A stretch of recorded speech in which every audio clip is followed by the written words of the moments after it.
में प्रकाशित हुई। प्रकाशक मेरे दिल्ली के हैं। और जब हम वर्ल्ड बुक फेयर दिल्ली में थे तो वहां पे मैंने एक चीज नोटिस की, बड़े बड़े अक्षरों में लिखा था बहुभाषी भारत, बहुभाषी भारत। वहां पे मल्टीलिंगुअल इंडिया का बोलबाला था। और मुझे गर्व होता है, मैं अभी आप सबके बीच में फॉर एग्जाम्पल मैडम धवाई could you please give me that book soul of the soil over there. आप सबके सामने मुझे ये किताब प्रदर्शित करते हुए अत्यंत गर्व की अनुभूति हो रही है। ये देखिए, यह किताब सोल ऑफ द सॉइल, ये किताब सोल ऑफ द सॉइल, और ये बहुभाषी किताब है क्योंकि हम बहुभाषीय भारत का प्रतिनिधित्व करते हैं। हम all India service officers vice association जो हैं, जिनमें से हमारे वरिष्ठ, मेरे परिवार, मेरे पुलिस परिवार के सदस्य यहाँ पे उपस्थित हैं, madam Awasthi and madam Ramya Sundarraj.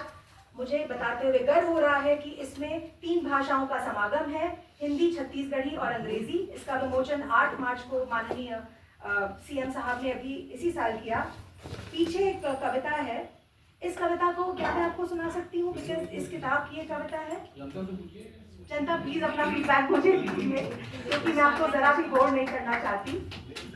ज्ञानात्मक, ji thank you. ज्ञानात्मक संवेदन और संवेदनात्मक ज्ञान बहुत आवश्यक है। प्रसाद ने कहा है, जो घनीभूत पीड़ा थी मस्तक में स्मृति सी छाई, दुर्दिन में आंसू बनकर वह आज बरसने आई। दिस इज प्रसाद।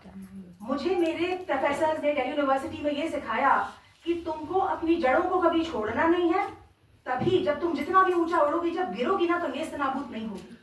जड़ को पकड़ के रखना, पर जड़ को पकड़ के रखने का मतलब ये बिल्कुल भी नहीं है कि तुम आउटसाइड वर्ल्ड को देखना भूल जाओगी। तुम्हारा वर्ल्ड व्यू होना चाहिए। वर्ल्ड व्यू का उदाहरण देने से पहले मैं आपको जो आदि कवि वाल्मीकि हैं उनका उदाहरण दूंगी। क्रॉन्च पक्षियों के जोड़े हैं, वो प्रेम संबंध में आलिंगनबद्ध हैं, वो उड़ रहे हैं। एक आता है निषाद, सबकी जिंदगी में कोई ना कोई निषाद जरूर आता है।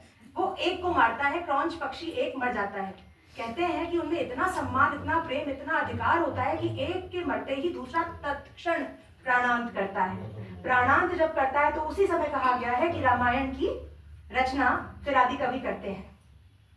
एक और चीज है जो मुझे अक्सर मैं समझ नहीं पाती हूँ। हर इंसान के समझने का दृष्टिकोण आपका मेरा डिफर कर सकता है, लेकिन देखिएगा, अमृतलाल नागर की मानस का हंस मैंने पढ़ी है, हम सब ने मैथिली शरण गुप्त की पंचवटी पढ़ी है, हम सब ने रामचरितमानस तुलसीदास कृत है ये जाना है, हम सब जानते हैं कि रामायण संस्कृत में है। अब मैंने इन 4 चीजों का उल्लेख इसलिए किया है क्योंकि संस्कृत निष्ठ साहित्य को पढ़ना आसान नहीं है।